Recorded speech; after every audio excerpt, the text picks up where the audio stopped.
Bismillahirrahmanirrahim. Assalamualaikum warahmatullahi wabarakatuh. Bertemu lagi dengan Ibu di pelajaran Bahasa Indonesia dan materi kita hari ini adalah menulis cerita inspiratif. Nah, apa yang kita lihat dan kita dengar ini tentang kehidupan yang ada di sekitar kita dapat menimbulkan rasa simpati, empati, dan kepedulian dalam diri. Misalnya, ketika kalian melihat seorang tukang sapu jalanan yang memiliki dedikasi tinggi demi menyekolahkan anaknya di jurusan kedokteran, muncullah rasa simpati dalam benak kita. Jika kita tulis menjadi cerita inspiratif, nah hal tersebut akan menjadi luar biasa. Hal ini karena mungkin cerita tersebut juga dapat menumbuhkan rasa simpati dan empati, bahkan dapat pula memunculkan inspirasi bagi pembaca untuk melakukan perbuatan yang lebih baik. Nah, pada akhir pembelajaran teks cerita inspiratif ini, diharapkan kalian mampu menulis sebuah teks cerita inspiratif. Ada 3 hal yang harus kalian perhatikan dalam menulis cerita inspiratif. Yang ke-1 adalah mengenali cara menulis cerita inspiratif. Menulis cerita inspiratif itu mudah. Ide cerita bisa diambil berdasarkan kisah nyata, baik kisah sendiri maupun orang lain. Tidak harus mengarang dan menyambung-nyambungkan konflik demi konflik, sebagaimana yang biasa dilakukan saat menulis karya fiksi. Berikut adalah cara yang perlu diperhatikan dalam menulis cerita inspiratif. Yang ke-1, kita harus menentukan tema dan amanat. Nah, pilihlah tema tertentu yang mampu memberi inspirasi bagi pembaca, seperti ketulusan orang tua pada anak, kejujuran seseorang dalam berbagai hal, dan lain-lain. Jadi, jika ingin teks cerita inspiratif tentang ketulusan orang tua pada anak, fokuskan cerita kalian pada ide tersebut. Apabila tidak fokus, cerita inspiratif tidak akan menarik. Selanjutnya, tentukan pesan apa yang ingin disampaikan. Sebelum menulis, pastikan kita sudah tahu pesan atau amanat yang ingin kita sampaikan kepada pembaca. Setiap cerita inspiratif bertujuan berbagi kekuatan dan hikmah. Nah, tentukanlah hikmah seperti apa yang ingin kita ungkapkan. Misalnya, hikmah di balik kesulitan, atau hikmah di balik ketulusan orang tua, atau juga hikmah dari penyakit yang diderita. Nah, menentukan pesan sebelum menulis dapat memperkuat cerita tersebut sehingga nantinya jalan cerita tidak akan melenceng ke mana-mana. Yang kedua, buat kerangka isi cerita. Nah, kerangka ini akan membantu kalian agar tulisan itu tidak melebar kemana-mana. Contohnya adalah pembukaan menceritakan diri sendiri, kemudian menceritakan awal kisah. Setelah itu, konflik, penyelesaian masalah, sampai dengan hikmah yang dapat dipetik. Yang ketiga, buat paragraf awal yang menarik. Terkadang perlu pemikiran keras untuk mengawali kalimat dalam proses penulisan. Banyak penulis sering memberi kalimat pembuka dengan percakapan pendek atau kalimat yang bombastis, artinya yang akan membuat pembaca ingin mengetahui kelanjutan ceritanya. Selain itu, bisa juga dengan menggunakan cara yang lain. Jika kalian menyukai puisi, berilah puisi pendek di bawah judul. Biasanya, trik seperti ini berhasil menarik perhatian pembaca. 4. Gunakan bahasa yang ringan dan mengalir.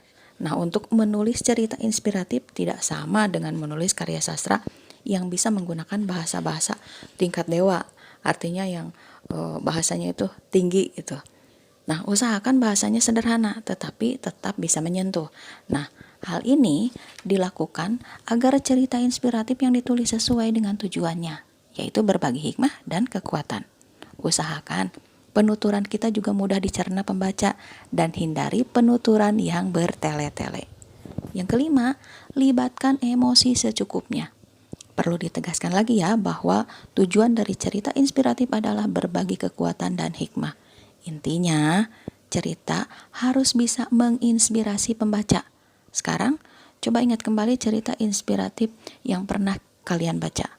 Manakah dari beberapa cerita yang telah dibaca oleh kalian ini berhasil meninggalkan kesan yang menyentuh atau yang datar? Coba ingat kembali ya buku-buku yang memuat cerita inspiratif yang beredar di toko buku atau yang ada di internet. Nah, apakah cerita itu hanya menyajikan data tanpa adanya unsur perasaan di dalamnya? Tentu saja tidak. Cerita dengan pelibatan emosi perasaan di dalamnya itu akan lebih menarik dan menyentuh hati. Namun, cerita yang terlalu mengumbar emosional juga akan terdengar seperti merengek dan mengeluh. Jadi, lakukanlah seperlunya. Yang keenam adalah ending atau akhir cerita ini harus istimewa. Nah, jika pembukaan bagus, awal kalimat lancar, tetapi jika tidak memberikan kesan pada beberapa paragraf akhir, pembaca tidak bisa membawa hikmah cerita inspiratif tersebut. Dengan begitu, bisa dikatakan cerita inspiratif itu gagal dan tidak mencapai tujuan. 7. Pemilihan judul luar biasa pentingnya. Nah, judul adalah hal yang pertama dibaca oleh calon pembaca. Jika judul dibuat biasa-biasa saja, padahal kisahnya bagus, tidak jarang orang akan malas membacanya. Pilihlah judul yang memikat, enak dibaca, dan memberi kesan mendalam. Nah, itu mengenali cara menulis cerita inspiratif. Kita beralih ke bagian yang kedua, yaitu mengumpulkan dan mengolah data yang tersedia. Setelah memahami cara menulis teks cerita inspiratif, pada tahap ini kalian akan berlatih menulis teks cerita inspiratif berdasarkan yang telah tersedia. Gunakan teknik penulisan cerita inspiratif sebagai panduan dalam menulis. Berikut adalah data yang akan kalian gunakan dalam menulis teks cerita inspiratif.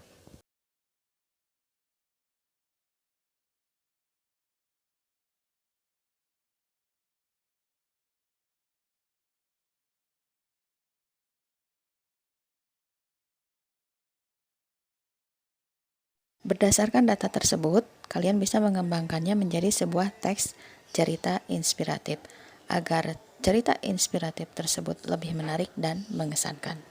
Hal yang ketiga adalah lebih peka terhadap lingkungan. Nah, di sekitar kita ini sebenarnya banyak tokoh atau seseorang yang pantas mendapat simpati atau empati dan kisahnya layak untuk ditulis menjadi teks cerita inspiratif. Misalnya, tukang kebun atau tukang sampah di sekolah kita yang penuh dedikasi, penyapu jalanan yang memiliki disiplin tinggi, tetangga yang menjadi buruh tetapi mampu mengantarkan anaknya menjadi sukses, atau mungkin guru kita yang penuh inovasi dan menjadi idola anak-anak. Intinya, banyak hal yang dapat kita ungkap dari kisah-kisah tersebut menjadi cerita inspiratif yang menarik dan mengesankan. Demikian untuk materi kita hari ini tentang menulis cerita inspiratif. Mudah-mudahan kalian bisa menulis cerita inspiratif yang mengesankan dan mempunyai pesan atau amanat yang menarik pembaca atau pendengar. Mohon maaf jika ada kesalahan atau penjelasan Ibu yang keliru. Tetap semangat untuk belajar membaca dan menulisnya. Terima kasih atas perhatian kalian. Assalamualaikum warahmatullahi wabarakatuh.